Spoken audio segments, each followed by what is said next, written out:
મંચસ્થ તમામ મહાનુભાવો, આદરણીય સન્મુખભાઈ, આદરણીય રિટાયર્ડ પ્રિન્સિપલ મંગુભાઈ, મારા પરમ મિત્ર, આપની વચ્ચે આવવાની જે કડી બન્યા છે એવા ડાયરેક્ટર શ્રી મનોજભાઈ મિસ્ત્રી, જે વર્ષોથી શાળાનું સંચાલન કરી રહ્યા છે, રાધા ગોવિંદ વિદ્યા મંદિર એવા મનીષાબેન, સૌ આદરણીય શિક્ષક મિત્રો, તમામ વાલી મિત્રો અને તમામ નાના બચ્ચાઓ,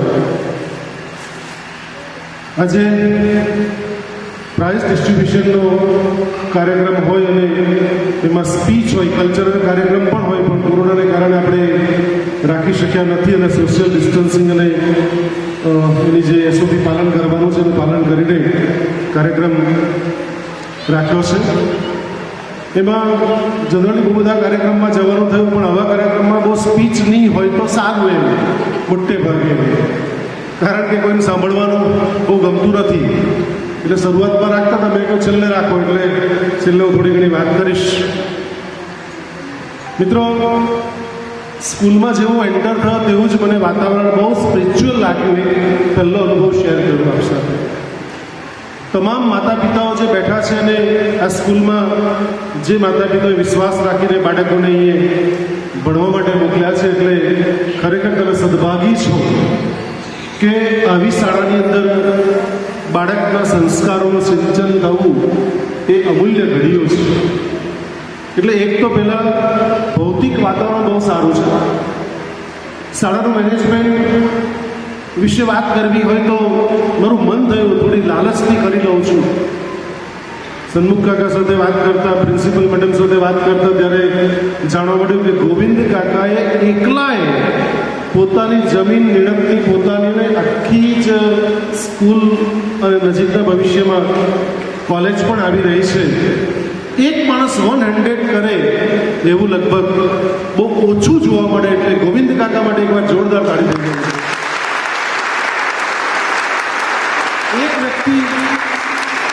એક વ્યક્તિ આટલું બધું મોટું કોન્ટ્રીબ્યુશન કરે એટલે તો બહુ મોટી વાત કહેવાય. એક નંબરે બીજું કે આજે જે વિદ્યાર્થીઓને પ્રાઇઝ મેળવ્યું છે એ લોકોને બોલાવવામાં આવે છે, ફર્સ્ટ, સેકન્ડ, થર્ડ, અને બાકીના તમામ વિદ્યાર્થીઓ આજે આપણે નથી બોલાવી શક્યા કોરોનાને કારણે. પણ જે બાળકો, જે નાના ફૂલ આવતા હતા, સરસ મજાની દીકરીઓ અને દીકરાઓ આવતા હતા, આપણું બાળપણ યાદ આવે કે આપણને તો બધા નંબર બી નહીં આવેલો. સાહેબ, મારો તો બધા નંબર આવ્યો જ નથી. આ છેલ્લે પેલા બેને તાળી પડાવી કે એમએમાં યુનિવર્સિટી ફર્સ્ટ વખતે, બાકી તે નાનપણમાં તો કશું કંઈ જ નહીં, જયરામજી જ હતું. પણ નાના બાળકોનો તમે ઉત્સાહ જો, કેટલાક બાળકો દોડતા દોડતા આવતા હતા અને પ્રાઇઝ લેવા માટે. એટલે એકવાર જોરદાર તાળી બધા બાળકો માટે પાડી. એકચ્યુઅલી આ તાળીની ધૂન જે સંભળાઈ રહી છે એ દરેક બાળક વખતે તાળી પાડવી હતી, પણ આપણે થોડા નિષ્ક્રિય થઈએ, કંજૂસ થઈએ એવું લાગે છે. કારણ કે દરેક બાળક, તમને કદાચ આઈડિયા નહીં હશે, એવું કહે છે કે દરેક બાળક જ્યારે સ્ટેજ ઉપર આવે છે તો તમે તાળીના ગડગડાટથી વધાવો છો ને, એનો આત્મવિશ્વાસ વધે છે. અને આપણે પેલું લાઈન ચાલ્યા કરે કે તાળી પાડવાની ઘણી વખત ભૂલી બી ગયા આપણે. પણ તાળી પાડવા વિશે મેડિકલ સાયન્સ એવું કહે છે મિત્રો, એ પહેલાં ચોખવટ કરીને મારી 2-3 વાત શેર કરવી છે તે કરી દઉં કે તાળી પાડવા વિશે એવું મેડિકલ સાયન્સ એવું કહે છે કે બહુ વર્ષો પહેલાં એક કોન્ફરન્સ થયેલી મેડિકલ સાયન્સની, અને મેડિકલ સાયન્સના કોન્ફરન્સમાં એક પેપર રીડ થયેલું, પેપર વંચાયેલું. એમાં એવું હતું કે જે નાન્યતર જાતિના લોકો છે એ લોકો ક્યારે પણ લગભગ ઓન એન એવરેજ ડૉક્ટર પાસે જતા નથી. એનું મેડિકલ સાયન્સે શોધી કાઢ્યું મનોજભાઈ. અને મેડિકલ સાયન્સે શોધ્યું કે ભાઈ લોકો કેમ ડૉક્ટર પાસે, લોકો માંદા ડૉક્ટર પાસે જવું એટલે, અને હવે તો ડૉક્ટર પાસે જવું એ તો મિત્રો બહુ મોટી રિસ્ક છે. તમને કશું નહીં છતાં કોરોના ટેસ્ટ, અને કોરોના ટેસ્ટ જાય માણસને એટેક આવી જ જાય. બહુ સફાઈ ઘણા માણસો આને કારણે મરી ગયા છે. કોરોનાને કારણે મર્યા તેવા તો ખરા, પણ કોરોનાના હાવને કારણે મરી ગયા તેવાય છે. તો એ મેડિકલ સાયન્સમાં કોન્ફરન્સમાં પેપર વંચાયું કે જે લોકો તાળી પાડે છે, નાન્યતર જાતિના છે, એ લોકો કોઈ પણ પ્રકારના રોગો થતા નથી એનું મેડિકલ સાયન્સે પ્રૂવ કર્યું કે એ લોકો જે તાળી આમ પાડે છે ને એને કારણે એક્યુટ પ્રેશરના બધા જ પોઈન્ટ દબાઈ જાય છે અને એના પરથી આ લોકો શોધ્યું ક્લેપિંગ થેરાપી. જેમ લાફિંગ થેરાપી છે તેમ ક્લેપિંગ થેરાપી છે. એકવાર જોરદાર તાળી અને પણ થઈ જાય. મારી કોલેજમાં પ્રથમ વર્ષ, દ્વિતીય વર્ષ, તૃતીય વર્ષના તમામ વિદ્યાર્થીઓ લેક્ચર કરે 50 તાળી કમ્પલસરી કરે. તાળીઓ હાથ આમ થઈ જાય, ખાલી આમ નહીં. કારણ કે હું ઈચ્છું છું, હું હૃદયથી ઈચ્છું છું કે મારા દીકરા દીકરીઓ ક્યારેય માંદા નહીં પડે. નંબર 1 અને નંબર 2 કે હાલના તબક્કે નિર્મલા સીતારમણે કોઈ પણ પ્રકારનું હમણે જ બજેટ આપ્યું પણ તેમાં હસવા ઉપર કોઈ પણ જાતનો ટેક્સ લગાવ્યો નથી, પણ લોકો હસતા નથી. અને જે મિત્રો બેઠા છે, જે બાજુમાં બેઠા છે, હસબન્ડ હિંમત અને હસી લો ભાઈ. એટલે હસબન્ડ થયા પછી તો હસવાનું લગભગ આપણું જતું જ રહ્યું એમ કહે તો અંગ્રેજી શબ્દ છે, મારો કોઈ વાક પણ નતો, મને કશું કંઈ પણ નહીં શકું. હસબન્ડ મેં એક દિવસ એમ કીધું કે પેપરમાં એક ગેટ આવેલી, શું કન્યા માટે સુપર જોઈએ છે.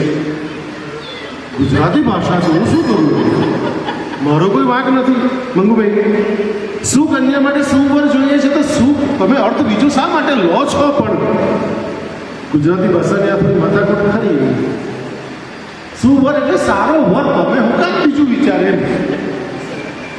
પણ ગુજરાતી ભાષાની થોડી તકલીફ તો રહેવાની જ, કારણ કે આપણે બીજો જ અર્થ લઈએ, પહેલો અર્થ પહેલા સેન્સમાં લેતા નથી. એટલે હસવાનું તદ્દન ફ્રી હોવા છતાં, નિર્મલા સીતારમણે કોઈ ટેક્સ નહીં નાખ્યો હોવા છતાં લોકો હસતા નથી. અને કોરોના પછી તો લોકોનું સદંતર હસવાનું જતું રહ્યું.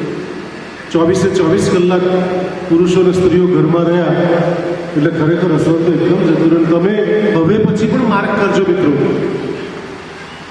કે તમે રોડ ઉપરથી ચાલતા પસાર થતા તમારી સામેથી કોઈ મિત્રો જતા હોય અને તમે જાણો છો સવારે ટિફિન લઈને જતા હોય, બટાકાનું શાક ને ભાખરીની પત્નીએ બનાવી આપી હોય, ટિફિનની સ્ટાઇલ બી આમ હોય. હવે તો ગામડે બસ લેવા આવે, મજદૂરી કામ કરતા હોય, કોઈ પણ કામ જે લોકો ઇન્ડસ્ટ્રીમાં જતા હોય વર્કર તરીકે, એ લોકો સવારે ટિફિન લઈને જતા હોય. તમે જો ચાલતા જતા હો તો ખાલી એના ચહેરા પર હાસ્ય જરાક બી નહીં. અને તમે કદાચ જો ભૂલમાં પૂછી કાઢો, પૂછજો, ટ્રાય કરજો, મારી વાત ખોટી પડે તો મને પાછી સમર્પિત કરી દેજો. તો પૂછજો કાં જાય તમે નોકરો કહો, નોકરો એ નોકરો કેમ બોલે છે? કારણ કે જે જગ્યાએ કામ કરવા જાય છે એ કામ એને ગમતું નથી. એટલે જે હસવા જેવું લાગે કે દિલ ખોલીને હસી લેજો. સાયકોલોજી અને મેડિકલ સાયન્સે એવું પ્રૂવ કર્યું છે કે 20 મિનિટ ખડખડાટ હસવાથી માણસને કોઈ પણ પ્રકારના રોગો થતા નથી. આપણે અહીંયા લાફિંગ ક્લબ ચાલે છે, અમેરિકામાં લાફિંગ ક્લિનિક ચાલે છે. ત્યાં આગળ ડોલર ચૂકે, લોકો હસવા માટે ડોલર ચૂકે અને હસવો તદ્દન મફત, છતાં માણસ નહીં હશે. ખબર નહીં પાછળના કારણો મને ખબર, અને હસવાનું બી માણસને કારણ જોઈએ. મેં મારા બાળકોને કીધું, દીકરા 20 મિનિટ ખડખડાટ જઈને ઘરે હસજો. બધાએ હા પાડી. હું સાયકોલોજીનો માણસ એટલે મને ખબર કે લોકો હસવા નથી. કેમ એ બી મેં પૂછી લીધું. બાજુવાળો કે ગાણો થઈ ગયો કેમ?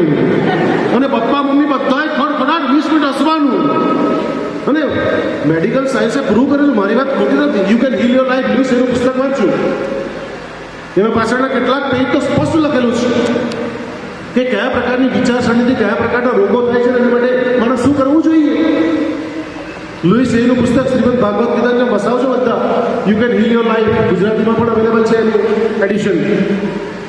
તો હસવાને કારણે માણસને કોઈ પણ પ્રકારના રોગો થતા નથી. એટલે બિંદાસથી હસી લેવું. પણ દુર્ભાગ્યવશ આપણી ખુશી બીજા ઉપર અવલંબે છે. પેલા ભાઈએ 1.5 કરોડનો એક બંગલો બનાવ્યો, સાંભળવા જેવી વાત છે. 1.5 કરોડનો બંગલો બનાવીને મિત્રને મળવા ગયો. મિત્રને પહેલાં મળવાનું કારણ તો ન પૂછ્યું શા માટે, પહેલાં બંગલો બતાવ્યો.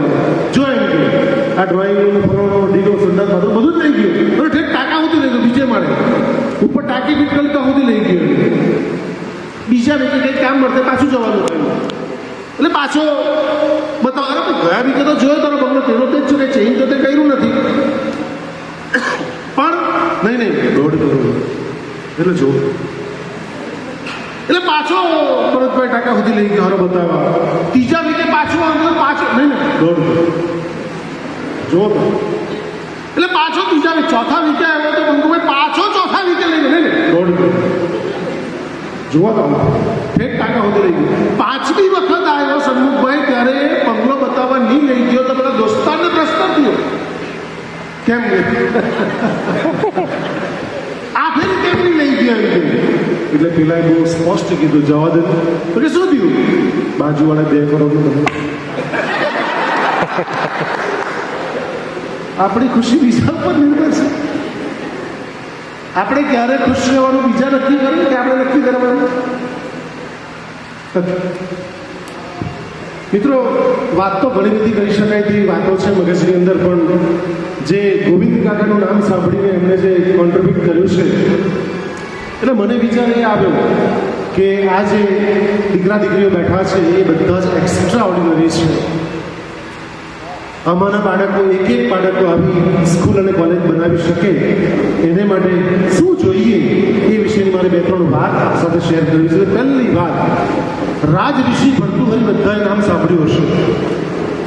રાજઋષિ ભર્તૃહરિ નીતિ શતકમાં એક શ્લોક આપ્યો છે કે મનુષ્યના મુખ્ય 4 પ્રકારો છે.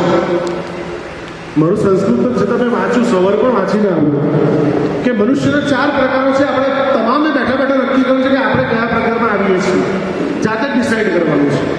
અને અહીંથી બહાર ગયા પછી રોડ ઉપર તમે જે ગામમાંથી આવો છો ગયા પછી અહીંથી બહાર જઈને મારું નામ લેતા નહીં. કારણ કે કોણે કહેલું છે? રાજઋષિ ભર્તૃહરિએ કહેલું છે, મેં કહેલું નથી. હું તો માત્ર માધ્યમ છું જેમાંથી અવાજ તમારી સુધી પહોંચે છે તેમ. રાજઋષિ ભર્તૃહરિ એમ કહે છે કે મનુષ્યના મુખ્ય 4 પ્રકાર છે. પહેલો પ્રકાર, જે માણસ નિસ્વાર્થ ભાવે બીજાનું કામ કરી આપે, સત્પુરુષો છે, સજ્જન માણસો છે. જે ગોવિંદભાઈની વ્યક્તિ છે એને શું સ્વાર્થ આજે પણ કેમ મને સન્મુખ કાકાએ કહ્યું ગામમાં મંદિર બનાવ્યું, એટલા માટે મંદિર બનાવ્યું. પૂજારીનો પગાર પોતે ચૂકવે છે. આવા માણસો નિસ્વાર્થ ભાવે જે કામ કરે છે સજ્જનો છે. નંબર 1 રાજઋષિ ભર્તૃહરિ કહે છે, ધ્યાન રાખજો મિત્રો. બીજા પ્રકારનો માણસ એવો કહે છે રાજઋષિ ભર્તૃહરિ કે પોતાનો સ્વાર્થ પહેલા સાધી લે અને પોતાના સ્વાર્થમાં જો કોઈ પણ પ્રકારનું નુકસાન ન થતું હોય તો પછી બીજાનું કામ કરે. એને રાજઋષિ ભર્તૃહરિ કહે છે કે સામાન્ય પ્રકારના માણસો છે. ટીકા કે નિંદા કરી શકાય તેવો માણસ નથી. સામાન્ય પહેલા પોતાનું પહેલા કરી દે અને જો પોતાને લાગે પોતાના આનું કામ કરવા મને કશું નુકસાન નહીં થવાનું તો બીજાનું કામ એ કરી આપે. એટલે સામાન્ય જન, સામાન્ય માણસો છે. ત્રીજા પ્રકારના માણસો એવા રાજઋષિ ભર્તૃહરિ કહે છે કે એ મનુષ્ય રાક્ષસા, એટલે મનુષ્ય આપણી જેવો જ દેખાય પણ રાક્ષસ હોય. એ કેવા પ્રકારનો કે પોતાના સ્વાર્થ માટે બીજાનું નુકસાન કરે. આવા માણસો જોઈને તો મારી જેવો દેખાય, બોલો ડીકટું ટુ ડીકટું બેઠા આપણી જેવા દેખાય પણ હોય દીકરા રાક્ષસ. દાખલા તરીકે 2-4 ઉદાહરણ તમે સમજી જશો. એટલે મારે આજે વાત કરવાની જરૂર પડી કે આ સ્કૂલમાં આ જ વાત થઈ શકે. મેં બહુ બધું તૈયાર કર્યું, મેમરી ટેકનિક ઉપર, યાદશક્તિ ઉપર, બાળકો એક જ વખત વાંચીને યાદ રહી જાય ઉપર, વાલીએ બાળકોને ઉછેરમાં શું કરવું છે, બહુ બધી વાત 2-4 કલાક થઈ શકે તેવી વાત. પણ જ્યારે 15-20 મિનિટ વાત કરવાની હોય ત્યારે મને લાગ્યું કે આ વાત તો કરવી અત્યંત જરૂરી છે આ બધી વાતોમાં. બાકી બાળકોને એવું પણ કહી શકે એક જ વખત વાંચોને યાદ રહી જાય, એવો ટેકનિક અને ડેમો એની પાસે પણ કરાવી શકો એમ છું. પણ આજે આપણે આ વાત શેર કરવી છે.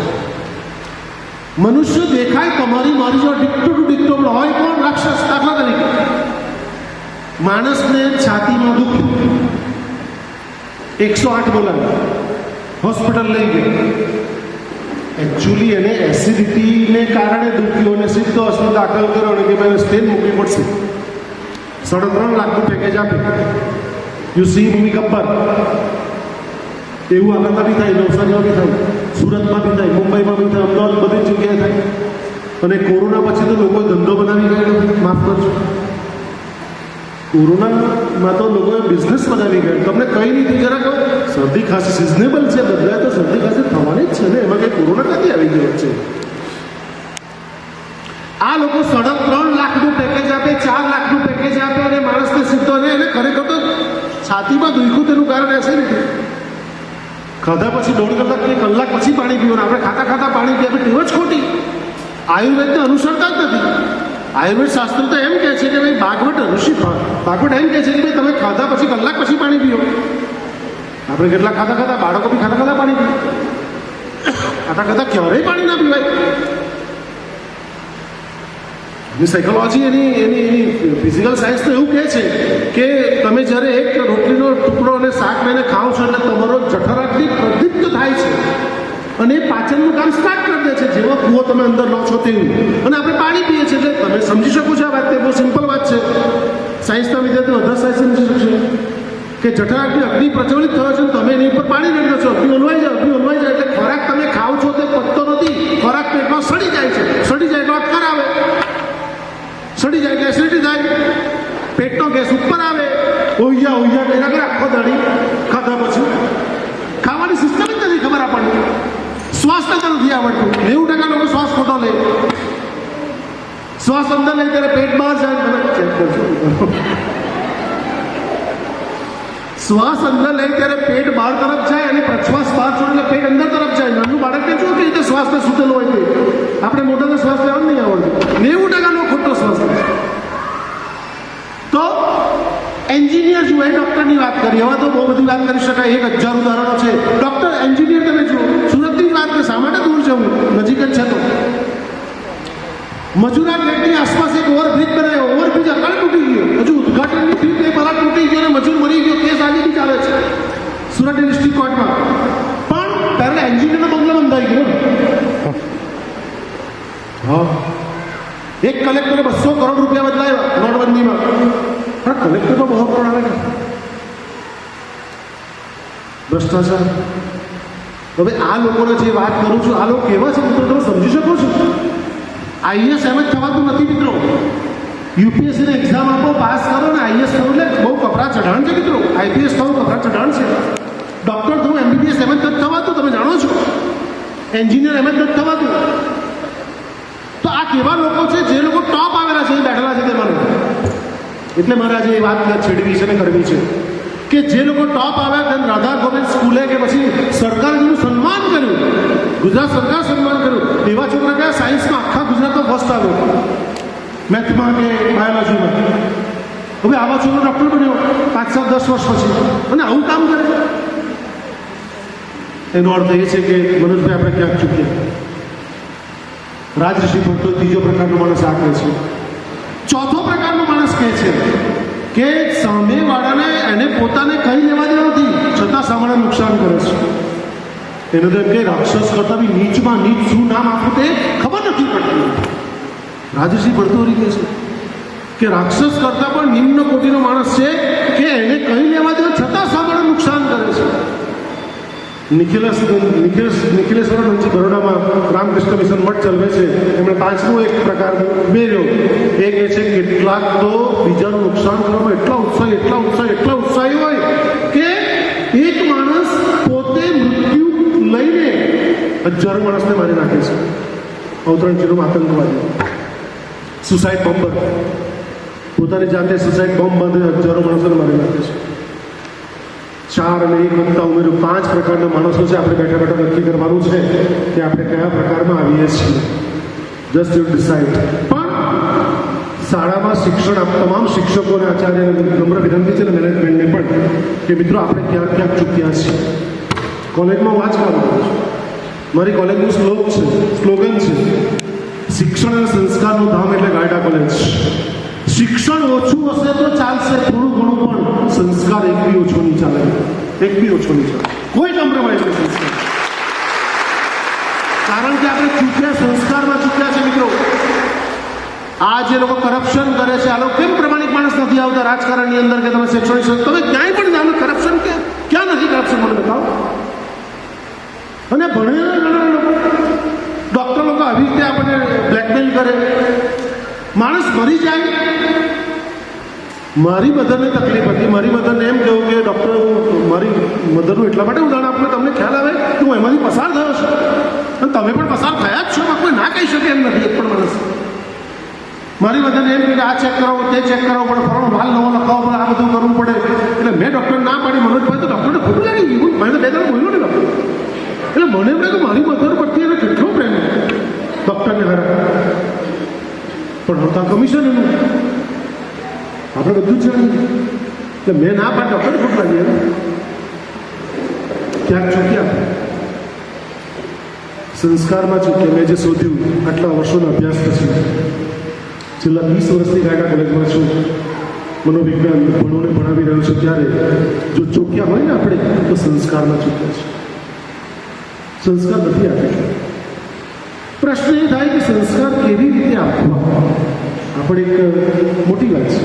તો તમામ બાળકો, મને મનોજભાઈ એવું કહી રહ્યા હતા કે બધા જ બાળકો રાધાકૃષ્ણનું મંદિર છે આ તો સાચું જ બોલે, કોઈ બાળક ખોટું નહીં બોલે. અહીં મેં એવું સાંભળ્યું એમની પાસે ક્યાંક વાતમાં. તો એક નાના પ્રશ્નનો જવાબ આપી દો. તમામ બાળકોને પૂછું છું, વાલીઓ નહીં, બાળકોને પૂછું છું, કેટલા બાળકો રોજ જ્યારે ઘરે હોય ત્યારે પપ્પા મને પગે લાગે? લાગતા હોય તો જ કહેજો. હા, નહીં લાગતા તો ને. 1 2 3 4 ઓકે. આ લોકો માટે 5-7 બાળકો પણ જોરદાર તાળી પાડી દેશો. તમારી જાણ માટે કહી દઉં, હું મારા પિતાશ્રીને રોજ પગે લાગું છું. એક પણ દિવસ પગે લાગે. પ્રશ્ન એ થાય કે 7-10 બાળકો છે, બાકીના બાળકો ક્યારે પગે લાગે?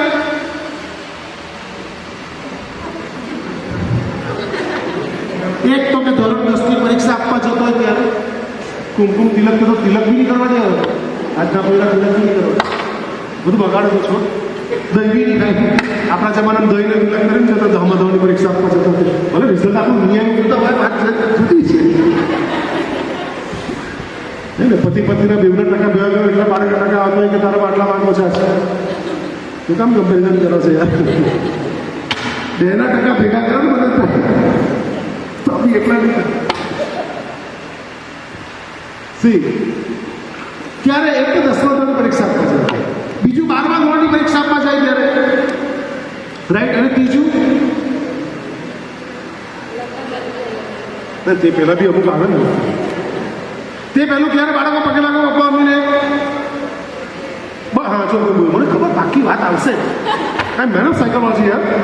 જ્યારે બર્થડે હોય ત્યારે પગે લાગે. બોલો, મેં ક્યાંક એવું સાંભળ્યું કે બર્થડે આપતા ઉજવે હે, સેલિબ્રેટ કરે. બર્થડે સેલિબ્રેટ કરે તેમાં શું કરે? જો મને સમજ પડે એટલી વાત કરું કે ઉમેરા જો લાગે તો ઉમેર, ફુગ્ગા બાંધે. તો કોરોના ચાલે બહુ બાળાને બોલાવે નહીં, પણ થોડા ઘણા નજીકના એ લોકોને બોલાવે, ઘરને બરાબર સજાવે. હવે તો પાર્ટી પ્લોટમાં રાખવા માંડ્યા, હવે ઘરમાં મેં નહીં પડે. આવી રીતના કરે અને કેક લાવે. જોજો તમે, મોટી કેક લાવે, 1 કિલો 2 કિલો આવે, જેટલી કેપેસિટી તે પ્રમાણે કેક લાવે. આપણે 500 ગ્રામમાં બી ચાલી જતું, તેમાં બી ચલવી કાઢીએ. પણ કેક લાવે એટલે મોન્જીનીસ વાળો કે નિકી વાળો કેક સાથે તમારે માટલું પણ મને ખબર નહીં, તમારે નજીક શું પડતું હોય અમારે નવસારીની વાત કરું છું. તો કેક વાળો સાથે કેન્ડલ એટલે કે મીણબત્તી ફ્રી આપે. બોલો, ઉપર ચોટાડી આપે, સેરોટેપ પાડી આપે. આવું કરે ને? હા. અચ્છા, હવે તો લાઇટર બી ફ્રી આપવા માંડે ને ધીમે ધીમે. હા, કારણ કે લોકોને ત્યાં માચીસ છે જ નહીં. એટલે અચ્છા, આપણે તો પછી કરે શું? બધા ભેગા થઈ જાય, પછી કેકને સજાવે, કેકને ખોલે પેલા ભૂખામાંથી, પછી ઉપર આવું જ કરે ને ભાઈ. કેન્ડલ અંદર ખોહે. હું બી ગામડાનો માણસ છું તમારે જેમ, અને ગામડામાં જ ઉછેરો છું. એટલે કેન્ડલ અંદર ખોહે અને પછી શું કરે? કેન્ડલને સળગાવે. પછી શું કરે? હે, ફૂંક મારે, ઓલવી કાઢે, પછી તાળી વગાડે, happy birthday Lalo, happy birthday Lalo. મને તમને આજ સુધી એ સમજાવ્યું નથી મને કે આપણે બધા જ મૂરખના સરદાર લોકો વેદ પુરાણ ઉપનિષદ એવું કહે છે કે તમશોમાં જ્યોતિર્ગમય. હે પ્રભુ, તું મને ઊંડા અંધારાથી પ્રકાશ તરફ લઈ જા. અને મૂર્ખના સરદારો આપણે કામ એ કર્યા છે કે હે પ્રભુ, પ્રકાશ તરફથી મારા બાળકને અંધારામાં ધકેલી દે. શું કરી રહ્યા છે આપણે કશી ખબર જ નથી, ક્યાં જઈ રહ્યા છીએ આપણે. અને બીજું, ભૂખ મારે, લાલુની ભૂખ બરાબર નહીં વાગે, લાલુની માં ભૂખ મારે, લાલુનો બાપુ ભૂખ મારે, અને ભૂખ મારે થૂક ઉડાડે, જી ગંદી એડી છે. અને પાછા કે બહુ ટેસ્ટી, થૂકવાળી ક્યાંક તો ટેસ્ટી જ લાગે ને, બહુ મોટી તડ મારી. કોલેજના છોકરાઓને વાત કરી ને તે લોકો મને એમ કે સર તમે બધા આટલું જ જાણે એમ હું તો સર જમાનો બદલાઈ ગયો હવે મને ખબર નહીં શું થયું તો કે સર હવે તો એમ કે કેક લાવે પછી આ તમે જે કેવું તેવું તો કરે જ કરે એમ પણ પછી એવું કરે કે કેક છે ને જેની બર્થડે હોય ને એના ડાચા પર ચોપડે તો મેં તો ડાચા પર ચોપડી ચાટતા હોય અને બીજું કે લાલુની બર્થડે લાલુની માં જે કેકનો ટુકડો એને જે આપે એ જ કેકનો ટુકડો લાલુનો બાપુ ખાય લાલુની માં ખાય લાલુ એક જ કેકનો 4-5 મોઢામાં તકલીફ કરે મને અહીં કોઈ ડૉક્ટર બેઠેલો માફ કરજો ડૉક્ટર લોકો મારી કરતાં વધારે સારું જાણે છે કે આપણા શરીરના કોઈ પણ અંગો ઉપાંગો કરતાં જે મોઢાની અંદર જે બેક્ટેરિયા મેક્સિમમ મોઢા બેક્ટેરિયા છે પણ બધાને આથી કેવું ખબર કેટલા બેક્ટેરિયા ભેટ આપી દે ફટાફટ અને કોરોના કાળમાં ધંધો કરવા કે ભરીથી સમજી નથી મોઢામાં મેક્સિમમ બેક્ટેરિયા હોય ડૉક્ટર લોકો છે મારું નામ લેતા નથી પાછું હું તમને બહુ સ્પષ્ટ કરું છું આ ડૉક્ટર લોકો કહે છે કે મોઢા મેક્સિમમ બેક્ટેરિયા હોય છે અને એ બેક્ટેરિયા બધાનો થોડી ટુકડો ખડ બધાના મોઢામાં તકલીફ કરતા હોય છે મિત્રો શું કરવું જોઈએ પહેલી વાત બાળક 10 વર્ષનું થયું છે 9 વર્ષનું થયું છે તો 9 દીવા જ્યોત બહેનોના મનમાં પ્રશ્ન આવી જશે 9 દીવા લાવીએ કરતા એ બી હું જાણું તમારી મીટર પેટી પેલા કોડિયા પડના દિવાળી વખત રાઈટ એ કોડિયા પ્રજ્વલિત કરો ઘીના દીવા કરો તમે પગે લાગો ને બાળકને પગે લગાવો અને ભગવાનને પ્રેયર કરાવો એ પ્રભુ મારા બાળકને સદબુદ્ધિ આપશે જીવનમાં ઉત્તર પ્રગતિ કરે એવા આશીષ કરવા જેવું આ છે હું કેકના વિરોધી માણસ નથી સમજી લો કેક ખાવાની છૂટ છે મીણબત્તી રાખી મૂકજો ઇન્વર્ટર નહીં હોય તો લાઈટ જાય ત્યારે કામ લાગે બાકી મીણબત્તી હવે ખોવાની વાત કરશો નહીં કારણ કે તમશોમાં જ્યોતિર્ગમય છે દુનિયાને જે કહેવું હોય તે કહે કારણ કે બાજુવાળા પે તમારે તો આવું જ રાઈટ એમાં કોઈ શરમ રાખવાની જરૂર નથી જે રાજ આપણને ખબર છે એ આપણે ઉત્તર ફેલાવવો જોઈએ સાચી હકીકત છે ખોટી હકીકત તો મને કહીશું રાઈટ નંબર 2 માતા પિતાને શા માટે પગે લાગવો એ પ્રશ્ન દરેક બાળકના મનમાં હોય ત્યારે 3 જવાબો છે પહેલું તમારા તમામના તમારી સહિત મારા પણ જેટલા બાળકો બેઠા તમામ બાળકોને મારી સહિત તમારા પપ્પા અને મમ્મી તમારા જન્મદાતા છે જેણે તમને ને મને જન્મ આપ્યો છે જન્મ આપવો એ શું છે તમને અંદાજ નહીં હોય પણ તમને તમારી માએ અને મને મારી માએ 9 મહિના સુધી પેટમાં રાખ્યા છે 24 કલાક તમારો ને મારો ભાર બેઠો છે એટલું જ નહીં આ અવસ્થામાં એને મરચાનું અથાણું કે કોઈ પણ અથાણું વધારે ભાવતા પણ એને તમારી ને મારી માએ નથી ખાધા એનું મૂળભૂત કારણ એ હતું કે મારા બાળકના સ્વાસ્થ્યને કશું નુકસાન નહીં થયું છે એની ચાલવાની ઝડપ વધારે હતી ચાલવાની ઝડપ એને ઘટાડી છે દાંતર ફટાફટ ચડતી હતી તમે ઓને ગર્ભાવસ્થામાં હતા માટે દાંતર ચડવાની ઝડપ એને ઘટાડી છે કે મારા બાળકના સ્વાસ્થ્યને કશું નુકસાન ન થયું અને પ્રસવની પીડા માને કરે છે એટલા માટે કેટલાય કવિઓ લખ્યું છે કે જનની જોડ સખી નહીં જડે નહીં જનની એ જન્મદાત્રી છે કદાચ કોઈને પ્રશ્ન એવું થાય કે એમાં શું તો એક જ મારો પ્રશ્ન છે કે શું તમે એક પુસ્તક 9 દિવસ 24 કલાક હાથમાં રાખી શકો છો તમારી માએ અને મારી માએ 24 કલાક હસતા તમારો મારો ભાર રાખે છે અને જન્મ આપે છે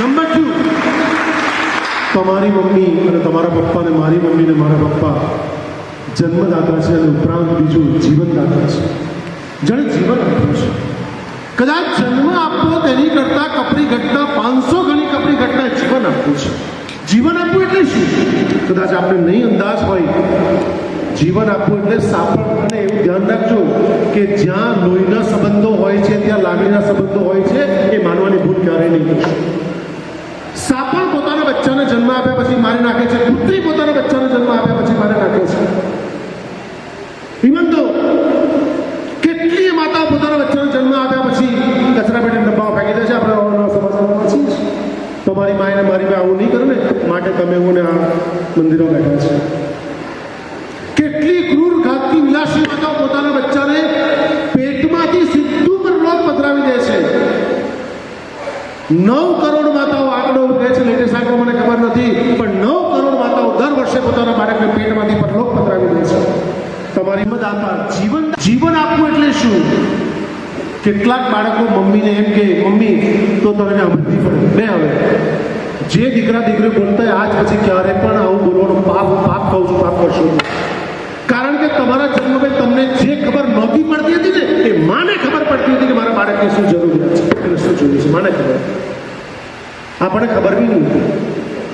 જન્મ પછી આપણે ચૂલા પાસે ગેસ પાસે પહોંચી ગયેલા, માએ તકેદાર રાખીને ખેંચી નહીં લીધા હોત તો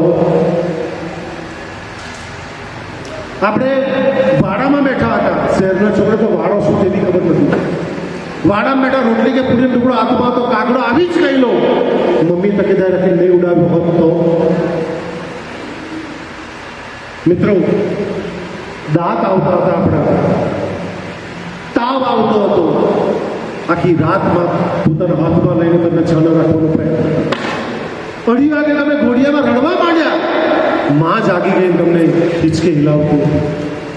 દાંત આવતા હતા, પપ્પા મમ્મી તકેદાર રાખીને તમારા માટે દવા નહીં લાવ્યા હોત તો તમને ઝાડા ઉલટી સ્ટાર્ટ થઈ ગયા. મને વિશ્વની એક વ્યક્તિ બતાવો, તમામ બાળકો મેચ્યોર છે, નાના બાળકોને છોડીને તમામ બાળકો જેટલા મેચ્યોર છે મને બતાવી શકો ઊભા થઈને કે વિશ્વની એક વ્યક્તિ બતાવો કે તમારો ને મારો ટટ્ટી પેશાબ સાફ કરે. એક માણસ બતાવો. આ લોકોએ પ્રેમથી આપણા ટટ્ટી પેશાબ સાફ કર્યા છે. એક માણસ બતાવો વિશ્વની. કેમ પગે લાગવું જોઈએ? એ લોકોએ જન્મ આપ્યો છે, જીવન આપ્યું છે, અને ત્રીજું તમને મને સંસ્કાર આપ્યા છે. કોઈ ગલત જગ્યાએ નથી જવા દીધા, કોઈ ગલત પ્રેશર નથી પડાવતા, ગલત મિત્રોનો સંગ નથી કરવા દીધો. અરે મેચ્યોરિટી નહોતી, ગુરુ ભગવંતના મંદિરે લઈ ગયા છે, પગે લગાડ્યા છે, માં પગે લાગી, બાપુ પગે લાગ્યા, આપણે પગે લગાડ્યા છે. અરે આંગળીના ટેરવા પણ નોટા ટેવાયેલા તે વખતે મમ્મીએ પપ્પાએ આપણે ઉચકીને ગંડનાથ કરતા શીખવ્યું છે. અરે આંગળીના ટેરવા પણ નહોતા ટેવાયેલા તે દિવસે 5 રૂપિયાનો સિક્કો 10 રૂપિયાનો નોટ આપણને દાન પેટીમાં નાખતા શીખ્યું છે. ગુરુ ભગવંતના આશીર્વાદ લેવડાવ્યા છે. સારા પુસ્તકોનું વાંચન કરો, સત્સંગ કરો છે, આપણને સારી સારી વાર્તાઓ સંભળાવી છે, સંસ્કારોનું સિંચન કર્યું છે. માંડકના સંસ્કાર ધામમાં અહીં બેઠા છે. માતા પિતા જન્મદાતા છે, જીવનદાતા, સંસ્કારદાતા છે. ગણપતિ મૂરખ નહોતા. 64 પ્રદક્ષિણા કરી મા દેવ છે, પિતા દેવ છે. મેં તમને બહુ સભાનતાપૂર્વક અને પ્રમાણિકતાપૂર્વક કહ્યું છે કે વર્ષોથી જ્યારથી સભાનતા હોય તે વખતથી માતા પિતાને પગે લાગ્યો છું. માં નહીં રહી પણ પિતાશ્રી આજે પણ કોલેજ જતા પહેલાં પગે લાગીને જાઉં છું. કારણ કે રસ ખબર છે મને એમ કે બાપનો કે માનો હાથ એકવાર માથે પડ્યો ને, ભગવાનની તાકાત નથી કે આશીર્વાદ છીનવી શકે. ભગવાનની પણ આ જીવતા જાગતા ભગવાન છે. તમારા માતા પિતા એ જીવતા જાગતા ભગવાન છે. મમ્મીને ક્યારેય કહેશો નહીં, પપ્પાને ક્યારેય કહેશો નહીં કે તમે સમજ નહીં પડે. એને બધી જ સમજ પડે છે, બધી જ ખ્યાલ, બધું જ ખ્યાલ આવે છે. એન્ડ નંબર 2, એક સ્ટોરી તમે કદાચ ઓડિયો વિડીયો સ્ટોરી જે જોઈ હોય, કોઈ જગ્યાએ કાર્યક્રમમાં ગયા હો તો, કોઈ મોટિવેશનલ પ્રોગ્રામમાં ગયા હો તો, એક વૃદ્ધ પિતા 70 વર્ષના, એનો બાળક 35 વર્ષનો હતો, અને એક બગીચામાં બેઠા છે. એનો બંગલો નજીક જ છે, અને બગીચામાં બેઠા છે ત્યાં જ પેલા વૃદ્ધ બાપ છે, 75-80 વર્ષની ઉંમર છે. એટલે આંગળી કરીને પૂછે, દીકરો પેપર, દ્રશ્ય તમે જો, દીકરો પેપર વાંચી રહ્યો છે. પેલો વૃદ્ધ બાપ એના 35 વર્ષના છોકરાને એમ પૂછે, વોટ ઇઝ ધીસ? અંગ્રેજીમાં વિડીયોઝ છે, પણ ગુજરાતી તમને કહું છું કે આ શું છે. પેલા છોકરાએ મનોજભાઈ પેપર હટાવ્યું અને ઝાડ તરફ જોઈ, જે આંગળી કરી, પિતાએ આંગળી કરી જોયું કે ધીસ સ્પેરો, ચકલી છે. થોડીક વાર ચકલી એ ઝાડ પરથી ઉઠીને બીજા ઝાડ ઉપર ગઈ. તો ફરી પાછળ પેલા વૃદ્ધ બાપે પૂછ્યું કે વોટ ઇઝ ધીસ? આ શું છે? આ વખતે છોકરાએ જરાક પેપર હટાવ્યું અને કહેવું છે ચકલી. તો તમે જોજો, ત્રીજી વખત ચકલી પાછી ઉઠીને ત્રીજા ઝાડ ઉપર ગઈ અને ફરી પાછી પૂછ્યું કે વોટ ઇઝ ધીસ?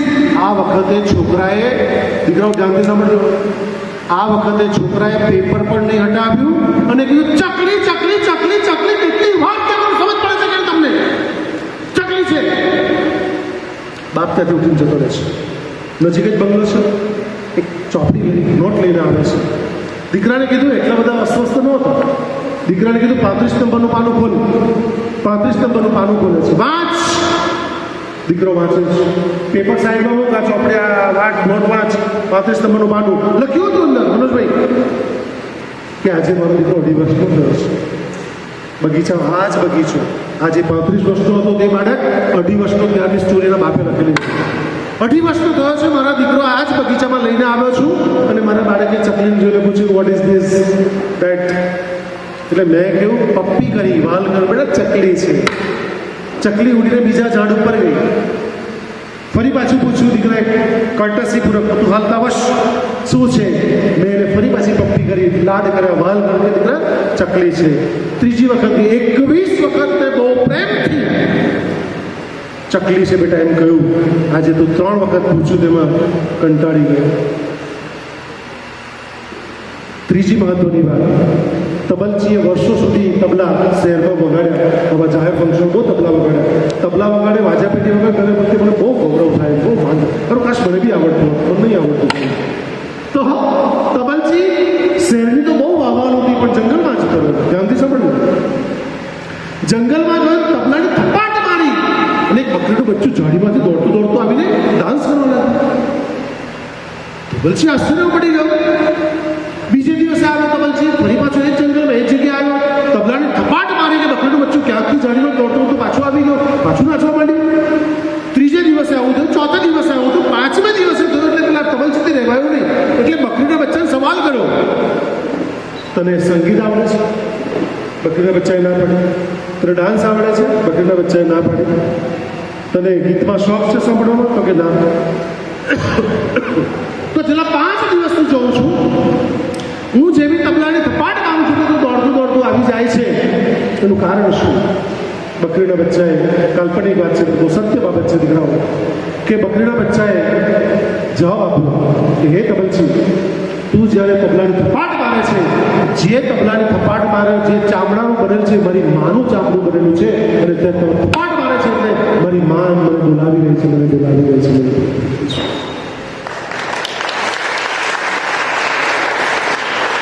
ને આપણે મમ્મીને એમ કહેતા તાઈલા નહીં કરે, હવે તો તાઈલા શક્ય. તમામ દીકરા દીકરીઓને વિનંતી છે, હાથ જોડી નમ્ર વિનંતી છે, ક્યારેય મમ્મી પપ્પા વિશે ગમે તેમ બોલશો નહીં. ચોથી વાત, એક શિક્ષકો પણ ઘણા બધા બેઠા છે એટલે હું પણ શિક્ષક છું. શિક્ષક 6 મહિના એક સેમિસ્ટરથી વિદ્યાર્થીને ચિત્ર વિચિત્ર સવાલો પૂછતા અને પોયરા કંટાળી ગયા. આવું બને છે બની સામે કે પોયરાનો કંટાળી જાય, શિક્ષક લાગમાં આવવા જોઈએ. અમે લોકો લાગમાં આવી બી ગઈએ કોઈ વાર. એટલે શિક્ષક એક દાડો લાગમાં, શિક્ષક એક દાડો એમ પૂછે કે મારી પત્નીની ઉંમર 40 વર્ષની છે તો હમણાં મારા પપ્પા ઘરે શું કરતા હશે? હવે આ કોઈ સવાલ છે? તદ્દન વિચિત્ર સવાલ, જેનો કોઈ જવાબ જ નહીં આવે. એક દાડો શિક્ષકે સવાલ એવો પૂછ્યો કે રાજધાની 1 કલાકથી 140 કિલોમીટર પ્રતિ કલાક ગતિ કરતી હોય તો મારી ઉંમર કેટલી? હવે આને કોઈ યાદ હશે? રાજધાની એક્સપ્રેસ 140 કલાક પ્રતિ કિલોમીટર ગતિ કરતી હોય તો મારી ઉંમર કેટલી? એક બાળકે હાથ ઊંચો કર્યો. My God!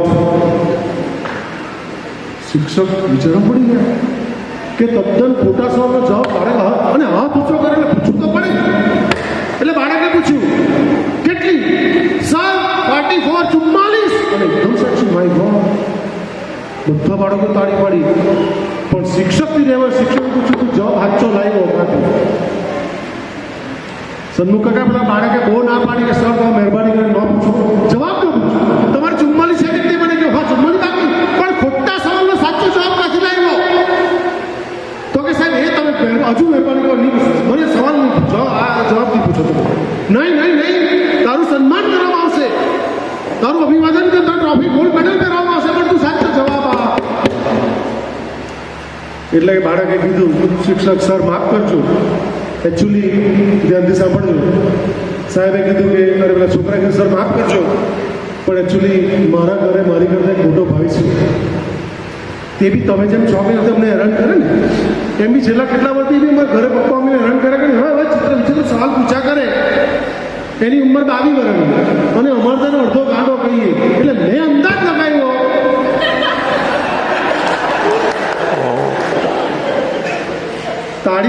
ગાડી ખબર પડી ગઈ. સર મેં અંદાજ લગાવ્યો કે મારો ભાઈની ઉંમર 22 વર્ષની છે અને એને અમે અડધો ગાંડો કહીએ છીએ. તમે 6 મહિનાથી હેરાન કરો છો તો મારા 44 પાક્કા ગાંડા. તમામ શિક્ષક મિત્રોને વિનંતી છે કે બાળકોને ઘરે અંડર એસ્ટિમેટ કરશો નહીં. એ લોકોના કેમેરા ચાલુ છે, એ લોકોને બધી સમજ પડે. હું જે બોલું બધી સમજ પડતી છે લોકોને. તમને ઘરે જઈને કહેશું એ લોકોનું આ રેકોર્ડિંગ ચાલુ છે, યુટ્યુબ પર આપણે વિડીયો મૂકીશું, પણ આ લોકોનું રેકોર્ડિંગ બી ચાલુ છે. એ લોકોને બધી સમજ પડે છે અને એટલા માટે જે પ્લેટફોર્મ જોઈને હું વાત કરવાનો છું. છેલ્લી એક વાત, સંસ્કાર કેવી રીતે આવે તેની તમને રસ્તો બતાવી દઉં. પહેલો, પૂર્વજન્મનો સંસ્કાર. પૂર્વજન્મનો સંસ્કાર એટલે તમે પેલા નાના બાળક જોયા છે કે અમુક બાળકને યાદ આવી જાય. દાખલા તરીકે પેલા હરી ભરવાડ આટલું કહીને કેટલા મસ્ત ભજન ગાય છે. હવે આ સન્મુખ કાકા પૂર્વજન્મનો સંસ્કાર હોય તો જ આટલું નાનું વસ્તુ બાળક ભજન ગાઈ શકે. એક દાંડું રાજકોટનું એક બાળક છે, એ તમે કોઈ પણ ગીતાનો એક શ્લોક, એ પહેલો શબ્દ આખો ગીતાનો શ્લોક 700 શ્લોક બોલે. જે દિવ્યાંગ બાળક છે તેનો વિડીયો તમે યુટ્યુબમાં જોઈ શકો છો. આ દિવ્યાંગ બાળકે 700 શ્રીમદ ભાગવતના શ્લોક મોડો કેવી હોય શકે? How it possible? એ વાંચી શકતો નથી, રાઈટ? તો આ છે પૂર્વજન્મના સંસ્કારો. તમે અને હું બેઠા છીએ ને, પૂર્વજન્મના ચોક્કસ સંસ્કાર લઈને બેઠા છે, પણ કેટલાકને ખબર છે, કેટલાકને ખબર, મોટા ભાગને ખબર નથી. નંબર 2, વારસા મળેલા સંસ્કારો. માતા પિતા તરફથી તમામને આપણને વારસામાં સંસ્કારો મળે છે, એટલે આપણે અમુક રીતે જ વર્તન કરીએ. ત્રીજું, વાતાવરણમાંથી મળતા સંસ્કારો. જો બાળક આવીને ઘરે અપશબ્દ બોલે, સમજવું કે વાતાવરણમાં કોઈ શીખ્યું, રાઈટ? આવું બની શકે. એટલે આજુબાજુનો કેવો માહોલ છે ને, આજુબાજુનું કેવું વાતાવરણ છે ને, બાળક એમાંથી શીખતું હોય છે. અને બાપુની કથા દાંડીમાં તમને ખબર તો મોરાઈપુરની કથા, તો ત્યારે એક માણસ ગમે તેમ બાપુને ગાળ દેતો હતો. એટલે પેલા બાપુને જે માણસ હતો પકડી ગયા, પેલા ગાળ દીધો માણસને. બાપુ તમને ગમે તેમ ગાળો બોલે છે. બાપુએ કીધું છોડી દે, ગાળ નથી બોલતો, પોતાનો પરિચય આપે છે. સમજાણું? તમે જે બોલો છો, હું જે બોલું છું, મારા મા બાપ કોણ છે, હું કઈ સંસ્કૃતિમાંથી આવું છું, મારો સમાજ કોણ છે, ટોટલી હું કોણ છું એનો પરિચય. એના બેને બહુ લાંબો આપ્યો, મેં ના પાડી મનોજભાઈને. મારો પરિચય આપવાની જરૂર નથી. મેં બહુ સ્પષ્ટ પૂછો મનોજભાઈ, મારી સામે બેઠા છે. મારો પરિચય નહીં હોય, મારો પરિચય જે બોલું છું એ મારો પરિચય છે. હું બોલું છું મારો પરિચય છે. ગાઢ બોલે પેલો માણસને બાપુએ શું કીધું? એ ગાઢ નથી બોલતો, પોતાનો પરિચય આપે છે. એનું બાપ કોણ છે, એની માં કોણ છે, કયા સમાજમાંથી આવે છે, કઈ સંસ્કૃતિમાંથી આવે છે. તમે બોલો છો ને એટલે પરખાઈ જાઓ છો. બાપુને બીજા એક પત્રકારે પ્રશ્ન કર્યો કે બાપુ તમે 700 કથા કરી, સમાજ ત્યાંનો ત્યાં રહ્યો. મંગુભાઈ બાપુએ બહુ મસ્ત જવાબ આપ્યો કે સમાજને તાનો તાજ તો રાખ્યો છે, નીચે તો નથી પડવા દીધો. એટલું તો કર્યું ને 700 કથા. અને કથા સાંભળવા કોણ જાય? કથા સાંભળતા, કથા બાપુની કથા સાંભળવા જાય, પણ ચલો પણ જાઓ. કોણ સાંભળવા? આ યુવાન બહેનો ભાઈઓ બેઠા, તમે જાઓ ના? કોણ જાય? કોણ જાય? આપણી ઘરે હું તો ખરાબ એટલું તો બોલે. આપણી ઘરે જે વૃદ્ધ લોકો છે તે કથા સાંભળો. એક બાપા ચડી ગયા ઝાડ ઉપર, લીમડાના ઝાડ ઉપર. લીમડા પરથી આમની પર ચડે, આમની પર લીમડા પર ચડે અને પેલા પક્ષીનો માળા ફેરવે. એ પેલા બીજા બાપાએ પૂછ્યું શું કરે? તો કે મગન આજે બાપુ એમ કહ્યું માળા ફેરવે છે, માળા ફેરવે છે. અલા ચુનિયા, એ માળા નહીં, તુલસીની માળા ફેરવા હરે કૃષ્ણ કરવા કહ્યું. કયું શું ને સાંભળ્યું શું? આગળ કાજળ ગાલે કશું પખો આજે બી એટલો જ પ્રસ્તુત છે. એટલે આપણે તો વૃદ્ધ લોકો કથા સાંભળવા જાય. વૃદ્ધ લોકોની ચામડીની એક એક કરસની પર લાખો અનુભવ છે. એને કથા સાંભળવાની જરૂર નથી. કથા સાંભળવાની જરૂર તમારે મારે છે. આ બાળકો છે, પણ જેને જવું જોઈએ તે જતા નથી. તકલીફ આપણી આ છે. બાળકોને પૂછ્યું કોલેજમાં કે શ્રીમદ ભાગવત ગીતા વાત છે ઘરે? હા, મારા તમામ બાળકો શ્રીમદ ભાગવત ગીતા રોજ વાંચે છે. તમે જાણ માટે કોલેજના તમામ બાળકો રોજ પપ્પા મમ્મી પગે લાગે, રોજ મેડિટેશન કરે, રોજ કન્સન્ટ્રેશન કરે, રોજ ગાયત્રી મંત્ર 108 વખત બોલે. સંસ્કાર આપવાનું જરાક બી ચૂકતો નથી. જે તમને વાત કરો મારા બાળકોનો ઓલરેડી વાત કરી ચૂક્યો છું. અને બીજું મને દીકરીએ પ્રશ્ન કર્યો કે સર અમે પપ્પા મમ્મીની માની તમારી વાત કેમ ફટકીને માની છે ઘરે એપ્લાય કરીએ, એટલે મેં તરત એક ક્ષણનો પણ વિલંબ તરત જવાબ આપ્યો, લોકો દીકરા જે બોલું છું ને એવું કરું છું. That is main. મારી વાણીનો જે પ્રભાવ પડે છે ને, આજે 408મું 7મું લેક્ચર છે. વાણીનો પ્રભાવ એટલા માટે છે ગુનાનો ભાવ હતો. તમે જિંદગી મને નહીં ભૂલી શકો, ગેરંટી સાથે. આજે આપણે પહેલી મુલાકાત છે ને એ જિંદગીભર રહેશે યાદ કરીને મને પણ. કેમ? કારણ કે હું બોલતો જ નથી. હમણાં પણ હું નથી બોલતો. પરમ ચૈતન્ય તત્વ પૂર્ણ પુરુષોત્તમ ભગવાન કૃષ્ણ જે બોલાવે છે ને એ બોલું છું. મને કશું આવડતું નથી. ધોરણ 10માં 35 માર્ક આવેલા, 4માં ગણિતમાં 35, વિજ્ઞાનમાં 35, પીટીમાં 35, અંગ્રેજીમાં 35, રીંગી ગયેલો પાસ થઈ ગયો. 4માં 35 આવેલા. મને બોલતા કઈ આવે એ બેઠા હતા ને જ્યારે કીધું ને પેલા બેઠા અંગ્રેજીમાં કીધું હા અંગ્રેજી સ્કૂલ છે તો પેલા માફી માંગી લો ને તમારી, કારણ કે ઇંગ્લિશ મીડિયમ સ્કૂલમાં ગુજરાતીમાં લઈ રાખતો છું. મને અંગ્રેજી બોલતા નહીં આવડતું, હું જાહેરમાં સ્વીકારી દઉં છું. આટલી એટલે નહીં બોલતા આવડે ઇન ધ સેન્સ આટલું ફ્લુઅન્ટલી જે બોલાવું છે ને ગુજરાતીમાં જે ગ્રીપ છે ને એ અંગ્રેજીમાં ગ્રીપ નહીં આવે. એમાં મારો વાક તો ખરો પણ શિક્ષકોનો માફ કરશો, અંગ્રેજીના બેન અંગ્રેજીના જ છે પાછા. અંગ્રેજીના શિક્ષકો મને છે મળ્યા બહુ સારા મળે પણ મને આવડે નહીં. હવે આપણે તો 25 વાર કોઈના સ્પેલિંગ લખવા આપે અને આપણે એપલની સ્પેલિંગ 25 વાર લખે તો આપણે કોઈના કેવી રીતે લખીએ? આપણે એપલ પહેલાં એ 25 વાર લખ્યું છે. જિંદગીમાં આવડે તો આપણે બધા સ્પેલિંગ મળે કોઈ દાડો નહીં આવડે. એને માટે એક મસ્ત વાત કરી. પેલા દાદાના પૌત્રે પૂછ્યું, પૌત્રે કીધું વાર્તા કહીને એટલે આગળ કેઈ અને પાછળ એની વાર્તા કે ને આગળ કેઈ પાછળ એની. દાદાએ પૌત્રને વાર્તા કહી. ગુલાબના ફૂલમાં કેરોસીન ગંધાય. ગુલાબ એટલે અંગ્રેજીમાં શું કહે ગુલાબને? રોઝ. આગળ કેઈ પાછળ એની વચ્ચે રોઝ કેરોસીન થઈ ગયું. ભલે સ્પેલિંગ નહીં આવડે. હલો, કેરોસીન સ્પેલિંગ થઈ ગયું. આગળ કેઈ પાછળ એની વચ્ચે રોજ. એટલે મને અફસોસ એવો થાય હું આવું ભણાવું ત્યારે બાળકોને ત્યારે ખાસ અંગ્રેજી શિક્ષક મને આવવા મળ્યા હતા. મને 25 વાર 50 વાર સફળ મને બહુ માર પડે. સ્કૂલમાં બહુ માર્યો મને સર, દિલ ખોલે ને માર્યો, બહુ માર પડે. આ બાળકો જ્યારે આમ કરીને આવતા હતા ત્યારે મને બહુ આશ્ચર્ય થયું. આ ખબર નહીં એમ કેમ રાખતા હતા કંઈ માણસ ચાલે તો હાથ તો હલવા છે, માણસ પડી જાય. બેલેન્સ ખરેખર કહું છું, આ ફિઝિયોલોજી છે. બાળકો આમ કીધું છે આમ ડિસિપ્લિનમાં ચાલવાનું, પણ બાળકો આમ ચાલે તો વધારે સાહેબ ચાલી શકે એવું મારું માનવું છે. તમારે મને કંઈ ખબર નથી આવતી વાતમાં અને મારે ઇન્ટરવ્યૂ પણ આવું જ્યારે જોઉં ને અને જબરજસ્તી લાદેલું કહેવાય છું, હકીકત તો છે. બાકી હવા ખરેખર બાળક બિંદાસ્ત ચાલવું છે. રમતું આવું દોડતું આવું છે. તે લોકો જે આવ્યા તમે જો એના ચહેરા પર કોઈ ભાવ નહીં આ નટલા પોયરાને છોડીને એમ એકદમ બધા વ્યવસ્થિત આવ્યા. બાળક બિંદાસ્ત થઈ રહ્યો છે. હવે બાળક છે આ તો ફૂલ છે અને એ મસ્તી નહીં કરતો પણ મસ્તી કરો. મને કેવું આપણા થયા છે, આપણા થાય તો મને કંઈ ઈચ્છા હોય તો નહીં કરે તો ઓકે. સો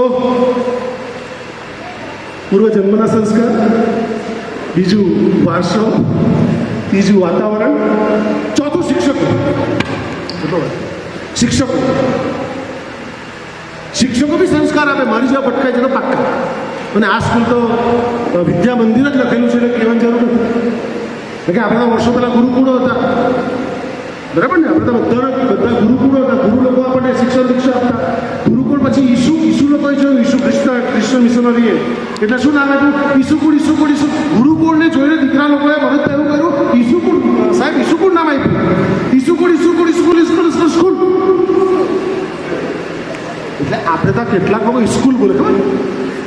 એકચ્યુઅલી સાચું બોલતા છે, થોડાક સાચા નજીક છે. એકચ્યુઅલી ઈસુકુળ નામ છે, ઓરિજિનલ નામ. એટલે મને આ નામ બહુ ગમ્યું, વિદ્યા મંદિર. સ્કૂલ નામ નહીં આપ્યું. શું નામ આપ્યું? વિદ્યાનું મંદિર છે. મા સરસ્વતીની આરાધના થાય છે, સાધના થાય છે. શિક્ષકો બી સંસ્કાર આપે. અને છેલ્લું આત્માના કુલ 7 સંસ્કાર છે: જ્ઞાન, પવિત્રતા, પ્રેમ, શાંતિ, સુખ, આનંદ અને શક્તિ. એક શબ્દ પર કલાક બોલાય પણ મારી જાતની અંદરથી મેસેજ એવો આવતો છે કે હવે બસ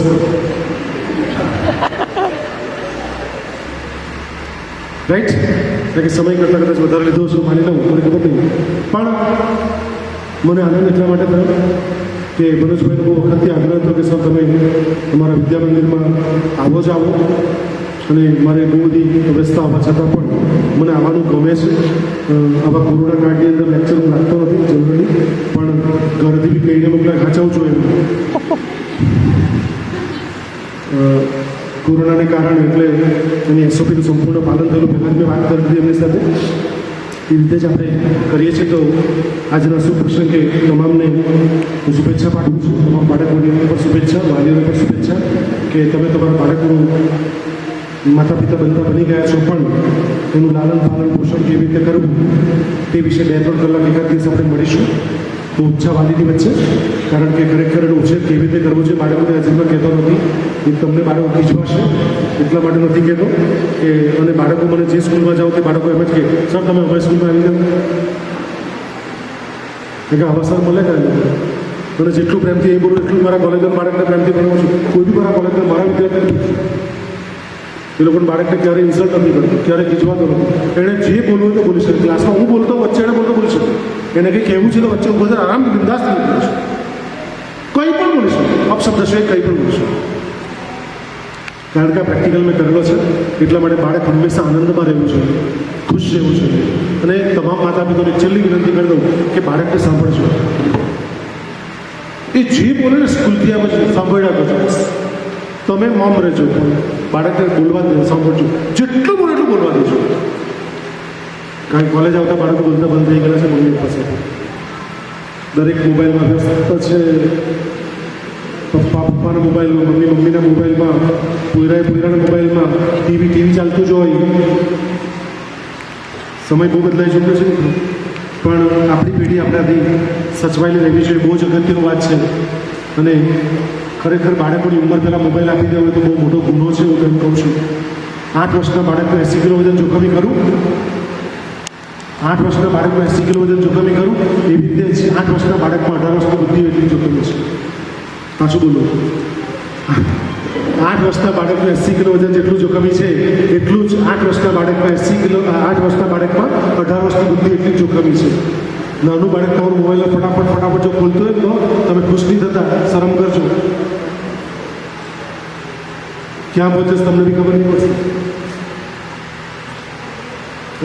એટલે ખરેખર આપણે વધારે પડતું સુખ આપી દેવાની લાલસા કરીએ છીએ એમાં આપણે બાળકનું નુકસાન કરતા હોઈએ છીએ સ્ટીવ જોબ્સ છે એનો બાળક તમે જાણો છો સ્ટોરી પ્રશ્ન પૂછેલો પત્રકારે તો એની ઉંમર થઈ 18, 19, 20 વર્ષનો થાય પછી એને મોબાઈલ આપેલો જાતે પોતે મોબાઈલનું પ્રોડક્શન કરનાર રાઈટ એ સભાનતા આપણા દરેક તમામ વાલીમાં હોવી અનિવાર્ય છે એક છેલ્લી વાત કરીને પૂર્ણ કરું કૃષ્ણ ભગવાનનું મંદિર છે માટે રાધા કૃષ્ણદેવનું મંદિર છે માટે છેલ્લી એક વાત કરીને પૂર્ણ કરીશ મને બહુ ગમે છે એટલે તમને બી ગમશે કારણ કે મારું બહુ પ્રિય ઉદાહરણ છે મારા લગભગ 72-75 વિડીયો યુટ્યુબ પર ધર્મવીર ગુર્જર લખજો એટલે બધા વિડીયો યુટ્યુબ પર આવી જશે તમે સાંભળજો આવી જ મજા આવશે આ બધી વાતો મેં બીજા લેક્ચર્સમાં ઘણી જગ્યાએ કરી છે અને મને કહેવાનો આનંદ એટલા માટે થાય છે કે સ્પેશિયલ વ્યક્તિઓને સ્પેશિયલ માણસ મળી રહ્યા છે ત્યારે આ વાત શેર કરવાનું મન થશે મને કૃષ્ણએ પ્રશ્ન પૂછ્યો સહદેવને સહદેવ ત્રિકાળ પ્રાણી તો બધાને ખબર છે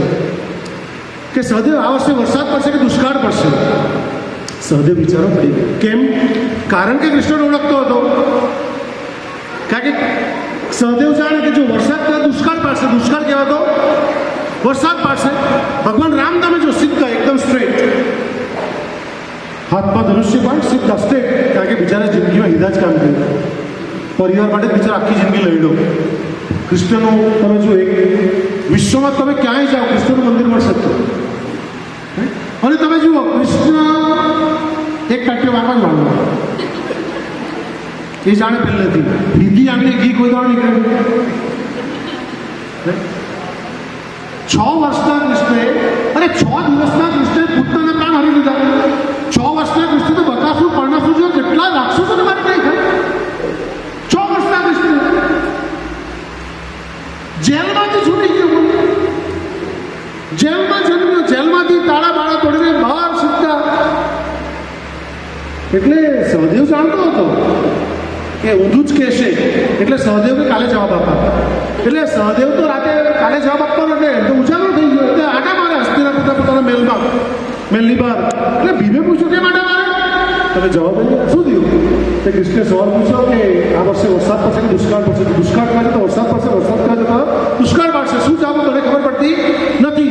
એટલે ભીમે કહ્યું તું નિરાંતે સુઈ જા, કાલે હું જવાબ આપી દે. એટલે સાધુ તો નિરાંતે સુઈ ગયો. સવારે ઉઠ્યા, આ સાઈડ ભીમ અને સહદેવ આવી રહ્યા હતા, આ સાઈડ કૃષ્ણ જઈ રહ્યા સામ સામે. એટલે કૃષ્ણે પૂછ્યું કે સહદેવ તારો જવાબ? ત્યાં પેલો ચકલીના માળામાંથી ચકલીનું તાજું જન્મેલું બચ્ચું. ભીમનો હાથ કેટલો મોટો હતો. તો ભીમે પેલું ચકલીનું બચ્ચું ઉઠાવી લીધું અને મુઠ્ઠી બંધ કરી દીધી. એટલે સહદેવને પ્રશ્ન કર્યો, કૃષ્ણ કાલો જવાબ? એટલે સહદેવને ભ્રાતા ભીમ આપશે. ભ્રાતા ભીમને પૂછ્યું, કૃષ્ણ કાલો જવાબ? આ વર્ષે વરસાદ પર દુષ્કાળ પડશે.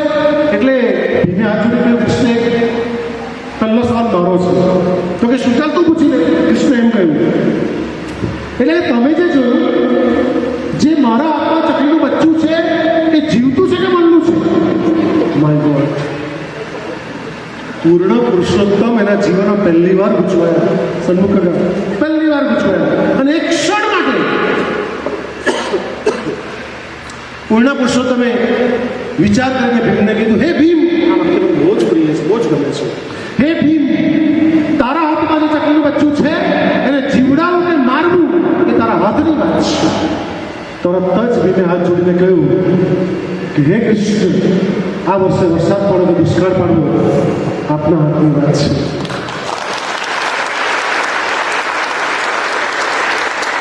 સન્મુખ કાકાની એમના વિભાઈ ગોવિંદજી, મનોજભાઈ અને આખી એન્ટાયર સ્કૂલની મનીષાબેનને અહીંથી હું ખરેખર વંદન કરું છું.